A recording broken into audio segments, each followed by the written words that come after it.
Alright, what is going on everyone? This is Leon here and welcome back to Random Chats. I think it was about 3 weeks ago since I've done the first one, and it's been a fucking crazy few weeks since then. There's so much that I want to talk about, but I don't want to start going into 2 hour podcasts, so I'm going to just try and sum up everything. So anyone who follows me on social media already, you probably have seen that I was in the hospital last week. Yeah, last Sunday, so not yesterday, because this is going to be uploaded Monday night, so not yesterday but the week before. I had my appendix taken out. I woke up about 7 o'clock in the morning and I just had horrible pains in my stomach. Didn't know what it was. It wasn't even pain, like, when you eat something bad and you know that it's not agreeing with your stomach. It wasn't even like that. This was an actual, like, pain. So I kind of knew something was wrong. I was saying, right, maybe you need to go toilet. Didn't need to go toilet, and I was like, right, what the fuck's this? So that was early hours of the morning, about 6 in the morning. I woke up with the pain. Somehow fell back asleep, and at about 12 o'clock in the afternoon, the pain had shifted entirely. It was bad up kind of me upper left abdomen. Come 12 o'clock, I had completely shifted right down to me lower right abdomen, kind of nearly on the waistline of me lower right stomach, which is exactly where the appendix is. So I was a bit worried about it.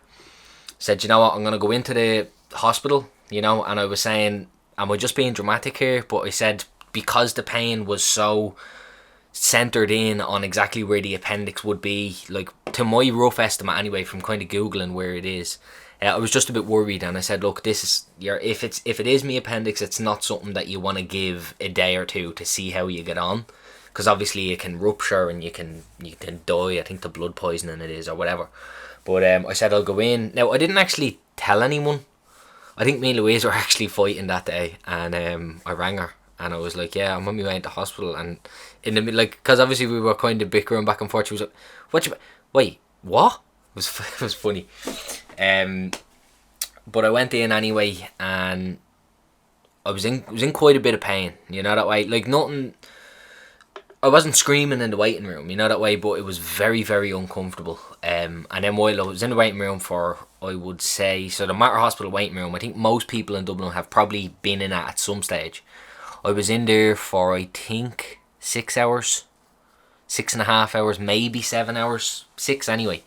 And I finally got called in, and they put me on a bed kind of in through the waiting room, or kind of in where the doctors and nurses are. They got me a bed there, and I'm kind of just mixed up because I had a couple of scans and things like that.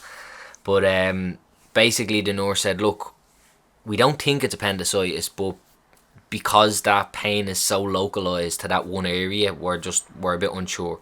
So I had to wait for a doctor to kind of come in and have a little poke and a prod. And what they would do, man, the nurse, she was like, right, I just really need to see where it's hurting you, do you know what I mean? Because, like, with appendicitis, apparently it hurts if you're lying flat on your back to lift your right leg up, because whatever way it moves, like your the groin muscles, it puts pressure on it. So she had me do things like that, and that wasn't really hurting me too much, it was just more the general discomfort.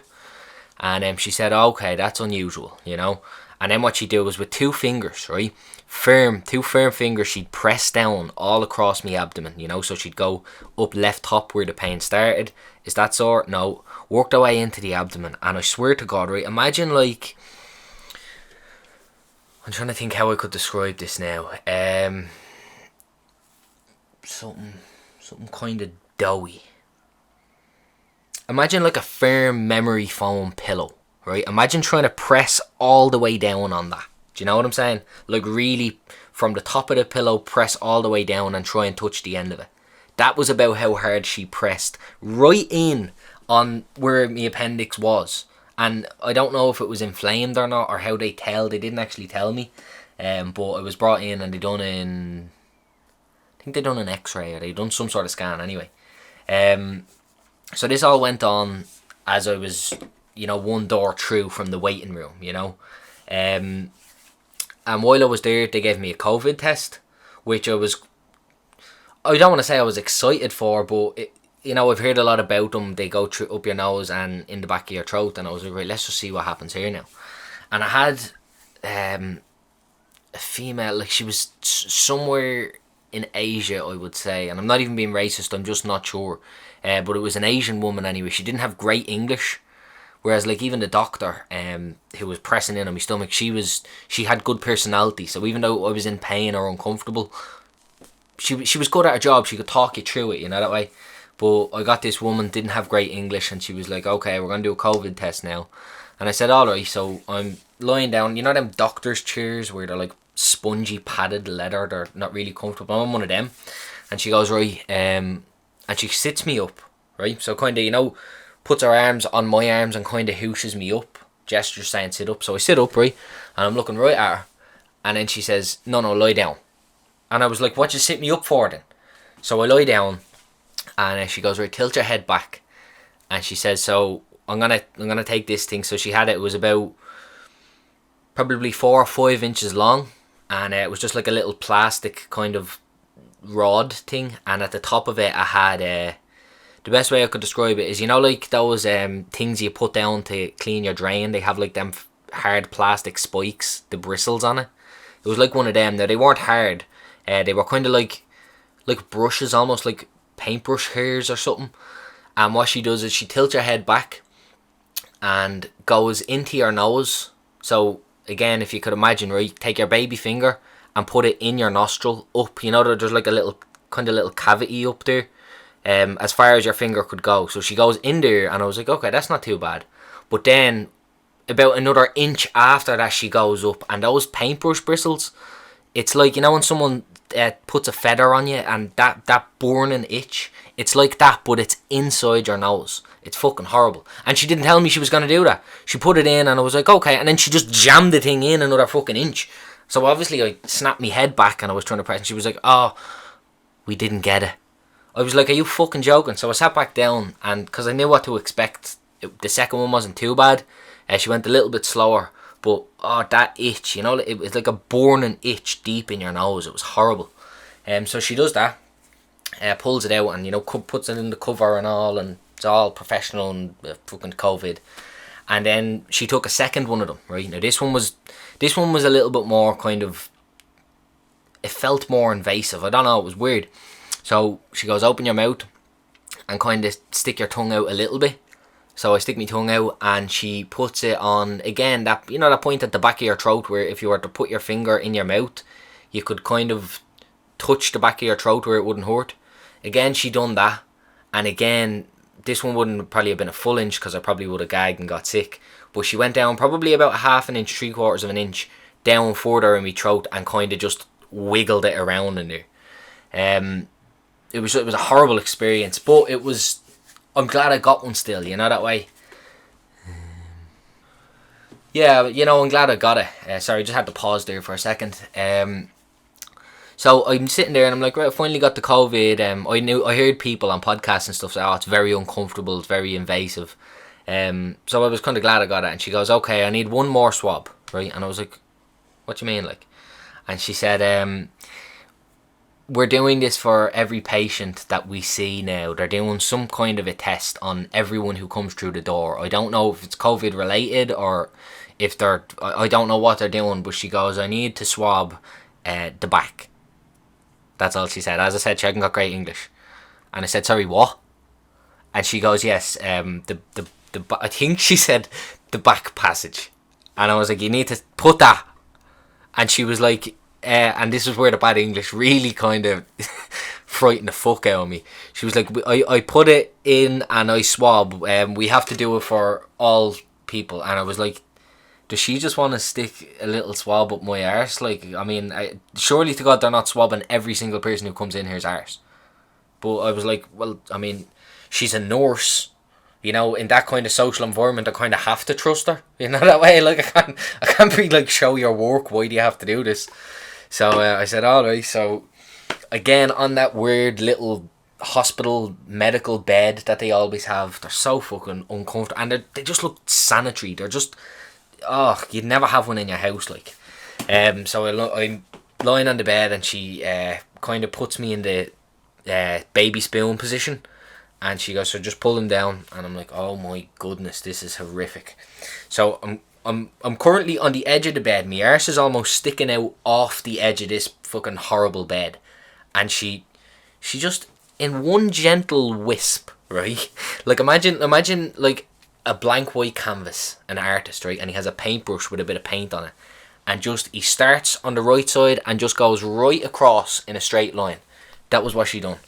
And I was like, okay, that wasn't so bad, but it was still horrific. Do you know what I mean? So all that happened, and that was after waiting in the waiting room for 6 hours. So it wasn't a very fun time while I was there. They eventually got me a bed where I spent the night. So I was in one of them, you know, it was a ward that was kind of close to the ER. It was still fairly close to where the public could come in, but it was behind secluded doors. So I got that bed anyway. I got settled in. I was watching a lot. There was football on that day. I was watching a lot of that. Texting people. You know, it was weird. Like I went in just with a slight pain, just in my head, maybe being a little bit overcautious and panic pill like. But all of a sudden they're like, oh no, we think you have it. So I got the scan. I didn't get the results of the scan that whole day. So they get me to bed in the evening. I go to bed. I wake up and I'm in this bed, and they tell me that whole day, while I was in the waiting room, I had eaten, I think, 2 Kit Kats that I bought from the vending machine and a couple of cups of water. That was all I had eaten that entire day. Because I read online that if you do have appendicitis, eating it's a risk that it can cause it to rupture, or it can cause certain things, because your appendix is attached to your small intestine. I think it's right at the end of your small intestine before the food kind of makes its way out of you. And I was just afraid. I was panicked to eat at, because obviously I had pains in the stomach, but the hunger pains started to come on. You know, that was horrible. So the next day, they told me the night before, right, you're going to have to fast from 12 o'clock. And I'm like, for fuck's sake. So I fast the entire day. I'm stuck in that one ward all day. I'm kind of dragging this out now. I'm going to try to get through it now. So I'm in this ward all day. There's some psychopath over here who was brought in on it. To be fair, he was a nice guy. But I heard him, the doctors and the nurses, he was one of these really full of personality guys. He was a drug user. He was brought in because I think he actually overdosed on heroin. What happened? I don't know if he was shooting up, but he had fallen anyway, and they were worried he had a bleed on his brain. So obviously he was getting a lot of attention, as he should. But he was like, oh, I need to get this particular medication. I don't know what it was called. And he was like, oh yeah, I kind of have manic fits of rage if I don't get that. And the doctor was like, oh yeah, that's no problem. I was like, are you fucking joking me? He's in the bed across from me and he has manic fits of fucking rage. So that was how I spent the whole second day that I was in the hospital.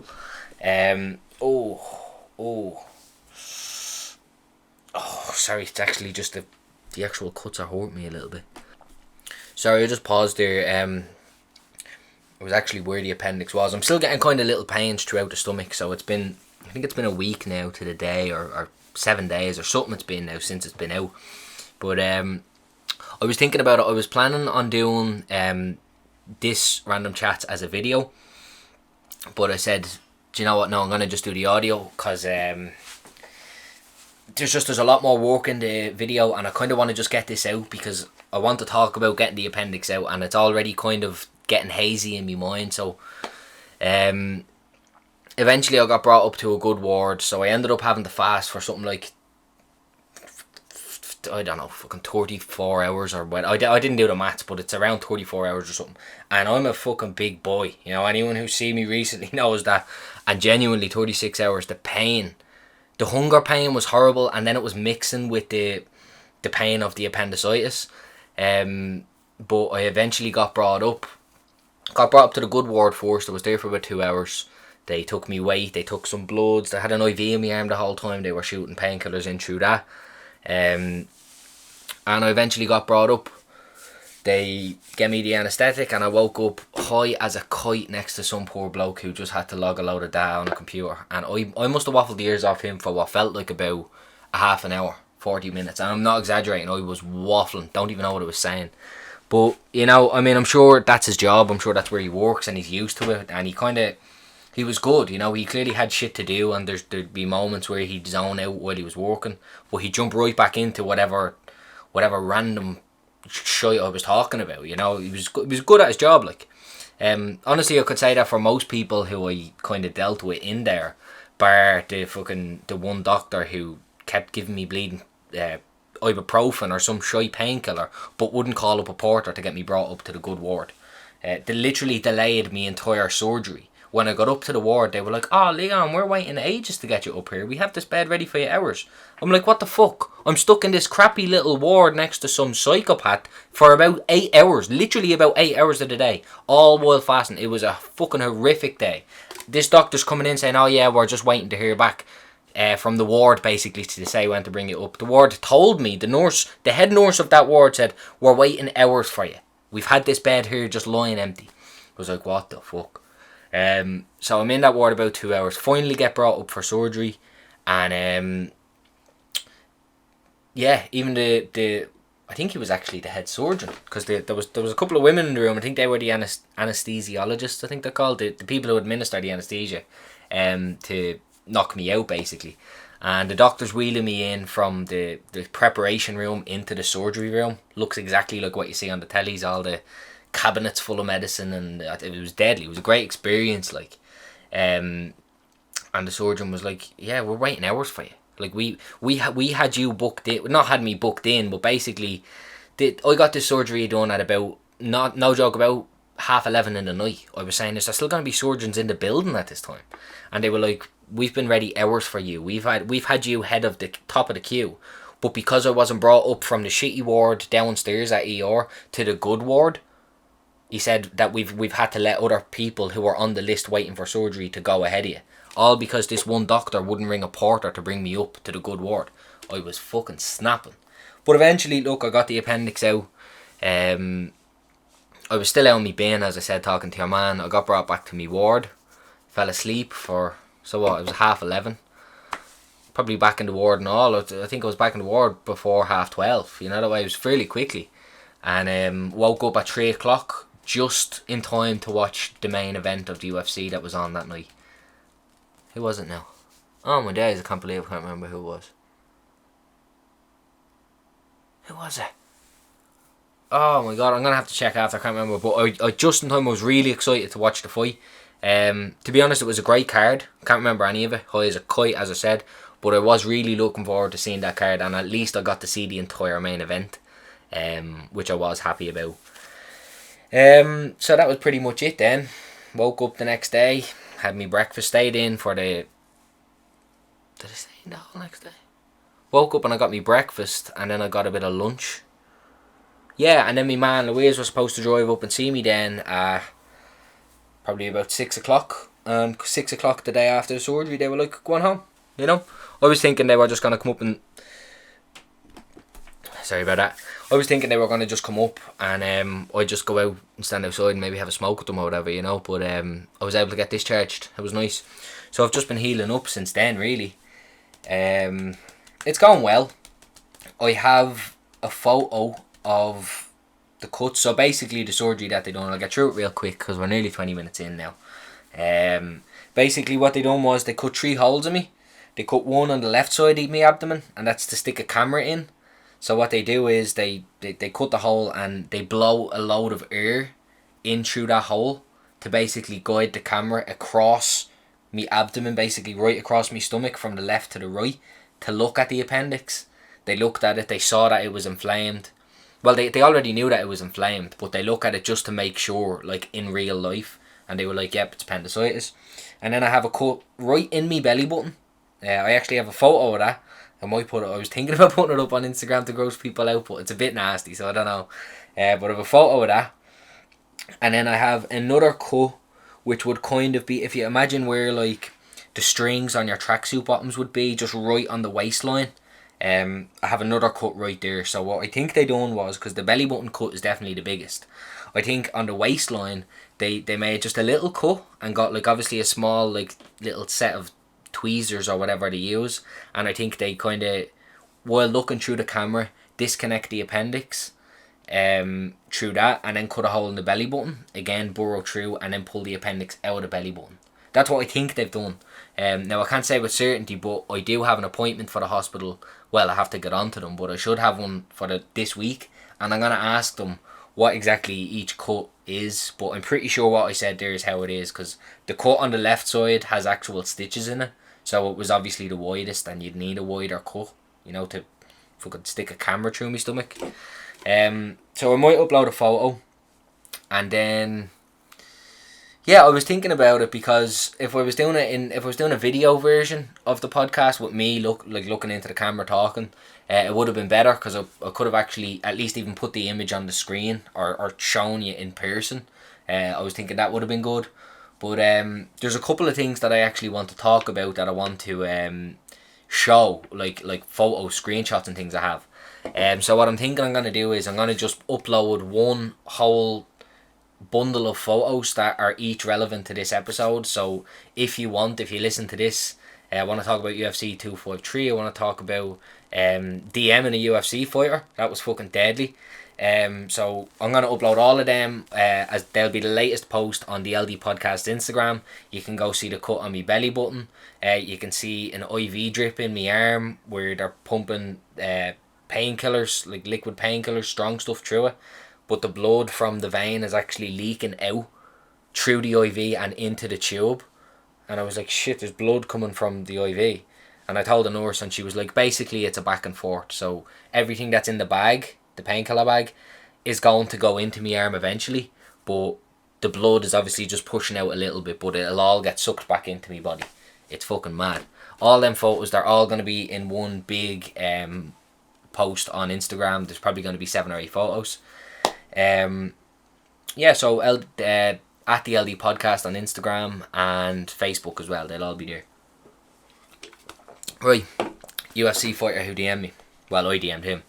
So I was scrolling through Facebook, and Dustin Poirier's Facebook page, like his Facebook fan page, I liked it, and he uploaded a fan art someone had drawn of him. It was great, and I had seen in the comments of that post, there's a guy, I think because I've clicked on his page before, I think he's from Taiwan or Thailand, I'm not certain, I'm going to check next time, but he has this artwork that he drew. I assume he drew, because it's his name on Facebook is the name on the art. I'm going to upload that as well, so you can go have a look. It's of Dustin Poirier punching Max Holloway. It's obviously a still from that fight, but it's drawn in almost what looks like blue pen, but I think it's actually pencil.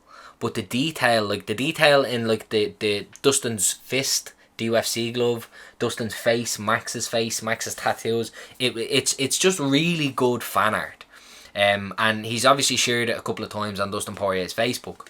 So I commented, and I was like, I've seen it a few times, and every time I see the drawing, like, I notice something new about it. You know, I was kind of just giving him a compliment. And he was like, oh, you know, thanks. And someone else had commented under that photo that he posted, the Taiwanese guy's drawn, and said, oh, why doesn't he like it? Why doesn't he show appreciation to his fans? Now, anyone who knows Dustin Poirier, like as an actual celebrity, he is known to be a really nice guy. Everyone seems to talk very highly of him. They have a lot of time for him. So me and a few other people, to be honest, didn't really like. We were like, look, maybe his Facebook page is ran by his manager, give him the benefit of the doubt. And I just got into a conversation with a bloke just about who runs it, and I said, maybe someone should send this drawing, like, DM it to him on Instagram, because, like, I mean, I assume anyway, to my knowledge, most athletes or celebrities in general really tend to run their own Instagram, you know, that way. Even if they're inactive, it's still on their phone, it's not their manager. And I mean, you know this because, I mean, you have family photos, like, you know, people like Dustin Poirier, I think he has a little daughter or son or whatever, he's going to upload pictures of her, and the manager wouldn't be doing that, you know. So basically, I saved the Taiwanese guy's photo to my phone. I went on to Dustin Poirier's Instagram, I sent it to him with a message. I said, like, big fan, I saw this artwork on your Facebook page and I just thought you might appreciate it. And yeah, just a little message. I can't even remember exactly what it said now, but a couple hours later he seen it, he liked the photo and the message that I sent, and he replied back with fire, as in, like, it's lit. And I just thought that was fucking deadly, you know. Obviously I took great fucking pleasure in going back to the page and commenting underneath the bloke who says he should respect his fans. I was like, he fucking does, like, you know. Because to me, Dustin Poirier he's a lot like kind of Wonderboy Thompson in that way. Like, he's really likable. He's not hard to root for, you know, that way. Like when he fought Khabib, and I love Khabib, I love watching Khabib dominate, but I was absolutely hoping Dustin was going to pull off the win. And, you know, he got close. I think he had a couple of guillotines. One of them I think might have even been locked in, but Khabib got out of it. Actually, I think that might have been what lost Dustin the fight. Or he took a heavy beating. I don't know if this exact sequence stopped the fight, but I think he committed too heavily to a guillotine. And it ended up with just Khabib in Dustin's guard. And obviously, Khabib in anyone's guard, they're pretty much fucked. But, I mean, staying on UFC for a minute, UFC 253 was a couple of nights ago. Holy shit, man. That Saturday night for me really reminded me of one of the reasons why I fell in love with UFC, and that was just actually watching the events, you know.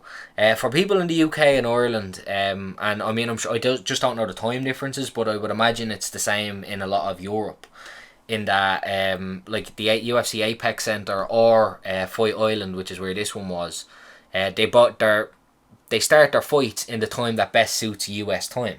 You know, so let's say west coast of America, which is where like the Apex is, Los Angeles, Vegas, the whole lot.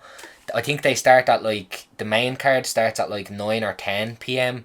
and it's 8 p.m. Eastern, so it's still good enough timing. Whereas in Ireland, UK, main cards usually start, if a main card started at 2, I would be very happy, but it's usually 3, and can even be half 3. And I mean, if you have a lot of decisions in a night, watching one full UFC event from prelims to end of the main event, you could be watching from 1 to 6:30, 7 in the morning, you know. So if you're a bit tired and you're watching the UFC, you're hoping for a lot of finishes. And that event for me, I turned the fights on just as Diego Sanchez was walking out, so I basically saw every fight from there, most fights from there anyway. Diego, man, he's just such a legend. You know, I love him. I don't care win or lose. It doesn't matter. It's so great to see him fighting, you know. Even the guy he was fighting, his name has slipped my memory now, but he even said, basically, he was asked, how was your preparation for this? He said, what Diego were you expecting to come through the cage?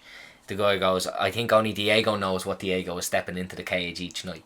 And it's fucking spot on. I love Diego Sanchez. He's just so exciting, so much pressure. I do think he should retire. I said it about a year ago.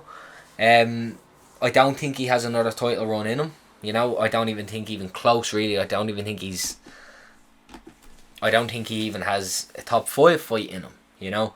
But he clearly likes doing it. He enjoys doing it. It's probably, I don't know if it's his main source of income. I hope it's not. I hope he has other shit going on. But either way, I fucking love him. I love watching him fight. And, you know, if he's happy enough to keep fighting, he did take some damage, but he seems to be smart. I was actually watching him, and while he was downed, and I want to say it was Brad Riddell. Was it Brad Riddell? What was it? 254, wasn't it? No, 254 is coming up. Sorry, it was 253. I'll probably just cut all this out. And if I don't, you know, just enjoy. Oh my god, definitely gonna have to cut this out. You know I'll forget though. You know for an absolute fact that this fucking, listen to a lot of Ricky Gervais, so I was gonna say this drivel is gonna make it in. Where are we now? Where's the fucking prelims, like? Prelims. Was he still on the prelims? Oh. Sorry, it's just bugging me now. UFC 253 prelims. Now I understand, like, young Jamie and Chin's job when it comes to podcasting, you know, that way, because you can't be on a podcast, like, if I had someone else with me, they could probably fill up the airtime. There's Louise. Alright, found it. So Jake Matthews it was, who just beat Diego. Beat him in a decision, actually. UFC 253. But I mean, just an absolutely great card. Great fights. 2 title fights, obviously. Jan Blachowicz, the new UFC light heavyweight champ. I was really glad to see it. I called it on Facebook. I said I think Jan is going to catch him, and I really did. And I wouldn't exactly say he caught him. I expected Dominic to be a little bit more precise with his striking, a little bit more accurate.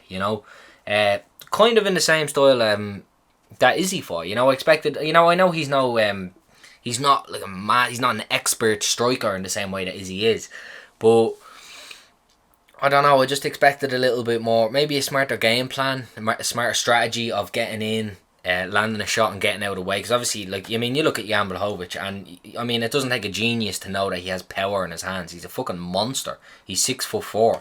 Polish Power is one of the most accurate nicknames I think in the UFC. He's a monster, and Reyes didn't really seem to have much of a plan on getting in, landing shots, and either getting out or at least getting out of the way. And it was just one big flurry. Jan just he didn't run at him. He was obviously composed, but he kind of pressed at him fairly quickly, and he just caught him lovely. I don't know if Jan has what it takes to necessarily be a long time champion. Obviously, if he lands that right hand on basically anyone, he's gonna hold the title. But you look at John, and John was he was a super accurate striker. Again, not to the same extent as Izzy, but you kind of have to ask: is anyone as accurate a striker as Izzy? Maybe Wonder Boy, but even still. But John was diverse with his striking. He had good strikes. He had power on his strikes. But just when you think you've seen it all from John, when you're watching him standing and striking, then he goes ahead and is the first person to ever take down DC. He had so much more to his game than just one big right hand, and I don't think one big right hand is enough. It's not enough to sustain the light heavyweight championship. I know that that division is kind of going through a little bit of a transition as the older guys are starting to make their way out. They're still hanging around the top 10, but they're slowly fading away. Guys like Dominic Reyes, Johnny Walker, Studio bloke's name, Anthony Smith. There's a few of them, there's 3 or 4 guys now in the top 10, top 15 light heavyweight that really only broke through in the last maybe 2 years. But even still, that way, the state that MMA is in right now in 2020, where basically everyone is a black belt in everything, that way, having one big right hand, and I'm not saying that that's all he has. He has massive body kicks. I think he landed 2 or 3 massive body kicks, and the right side of Reyes after one kick was already like a deep red colour, like the bruise had formed literally like seconds after the first kick lands, and then he lands 2 or 3 more of them. So, and Dominic did definitely, he kept that right hand lowered from then on. He didn't want to get caught with it, but maybe that affected the game plan. Maybe I don't look. We can sit here and speculate all day, but I don't think Dominic either had the right game plan, he didn't have it, or else he had it but didn't implement it right. Because of course when Jan is as big as he is, he's going to just press forward and try and land that big shot. Still in all, it's exciting times to see. It's always nice to see a new champ. Doesn't matter if John Jones stepped down. I don't think so anyway. I think he's the undisputed champ, Jan Blachowicz, because look, technically John Jones isn't a light heavyweight fighter anymore. Was there other people that deserved to be there? Maybe you could argue that, but I think when in a lot of people's eyes, the number 1 pound for pound fighter in the world, and has been considered that for a long time, when he steps down, that way, the division is going to be shaken up a little bit. He basically cleared the division, which was very interesting, very, very smart on Jan Blachowicz behalf.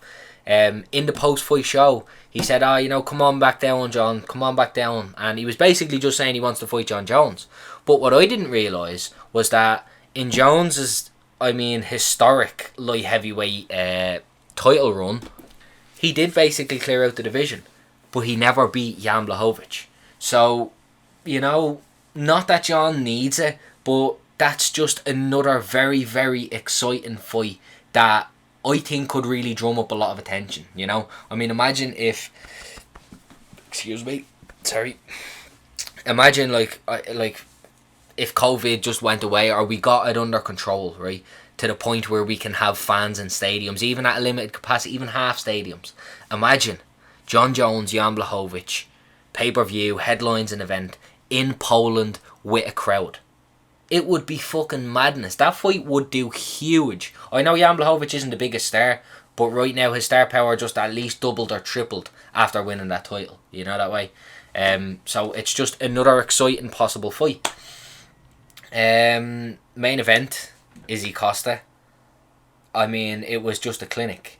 It was one of the best, and I know a lot of people have said this, you know, I'm not fucking stepping on any toes, I don't think, when I say this. It was one of the best striking performances ever in the UFC. Izzy was so precise, and again, it's nothing new. We know, like, in the hype to the fight, in the build-up that the UFC made to promo the fight, he says, oh, you know, all these big guys have power. He said, I don't think power's special, everyone has power. He says, I have precision. And that was one of the last things that was said, if I remember correctly, on the promo building up to the walkout to the fight. And my God, man, it was like, he didn't land every strike he threw, but every strike he threw was thrown perfectly. It was thrown in exactly the right position at exactly the right time. You know, Costa was just able to block it, maybe step out of the way. You know, no one has 100% strike rate accuracy. You know the way, it's impossible. No one lands, well, I mean, unless you're Jorge Masvidal against Ben Askren, you know. But I mean, this fight, I think it ended in the second, but I think it was late in the second. So there was about 8 minutes of fighting, you know. If you fight someone for 8 minutes, I don't care if you're Israel Adesanya or Stephen Thompson, you're not landing every strike you throw. But even the strikes that did land, he fucked Costa's leg all the way up. There's a really interesting video where a doctor breaks down why the leg kicks were so important, basically, and he has like 3D images on his computer where he can remove each muscle and show you exactly. So there's, you know, I'm going to sum it up, but basically there's some nerve, I think it's your sciatic nerve, which is in your hamstring, that runs down through your knee, and basically right where Izzy was kicking, on that outside of the knee, that nerve runs right across a bone, one of the bones in your knee, that this nerve runs across. So there's very little protection. There's no muscle covering it. There's very little. I mean, if you feel the outside of your knee, there's very little fat there. I mean, not really. It's just fleshy. So that nerve is fairly exposed. And it's when you hear the doctor break it down, he says this is a very, very vulnerable area of the leg. And then he just keeps showing Izzy just one after another. He must have landed about 8 kicks or so, maybe more, on that leg. He fucked him up, and you know, he put him away. It was just an absolute clinic. On the off chance that someone does have a UFC Fight Pass, or if they want to get it, UFC 253 Izzy versus Costa, man. The whole event, to be honest, is a great event. There was some good finishes, there was some good fights. Sijara Eubanks, who I feel like they're really trying to push, but I just don't think she has the skills to you know, I mean, the UFC hype machine, I feel, is really trying to push her, but she's not getting the results needed, you know that way. The UFC can hype anyone, you know. Look at Conor. The UFC hype machine works, but you need to have results to back it up, because otherwise you can put millions and millions of euro into... Sorry, I'm going to just close this window. You can put millions of euro... Oh, the other fucking window's open. You can put millions of euro into one person to try and make them a star, but if they're not winning, it doesn't matter. Yeah, look, I'd recommend it. UFC 253, incredible card. If you're not interested, if you can find highlights on Twitter, maybe, I don't know how people watch their fights. I tend to just watch them live. But yeah, I mean, you can always find highlights somewhere or another. Adesanya versus Costa, incredible fight. I definitely recommend watching it. And I mean, look, we've gone on 40 minutes. I wanted to keep this at around a half an hour. And you know, I'm not going to cut that now. I'm going to leave everything in. It's going to be just raw. Yeah, that's pretty much it, guys. I think I've covered most of the stuff I want to cover. And if I haven't, hopefully, unless like I have another appendix or something else needs to be taken from my body, I should be uploading again before the end of the week sometime, you know that way. I'm going to just have to go and live life for a while and come up with a few thoughts that I want to actually talk about. Because my God, this week of recovery from the appendix, I mean, I was just in bed for a lot of it, you know, or in the house, just crippled out. I wasn't crippled over in pain, I don't want to be dramatic either, but just kind of discomfort and pain. Look, I'm going to stop with the fucking sob story here. If you made it this far, I mean, congratulations. I feel like I should give you something. And you know what? Maybe I actually will be able to give you something soon. There's some keeps coming. There's some what? There's some space. What am I trying to say? There's some shit coming down the pipeline. No, that just sounds like a fucking storage tunnel. I'm working on some things down the line. Yes, that's gonna be good. Watch this space and all that. Alright, thanks for listening, guys. Peace.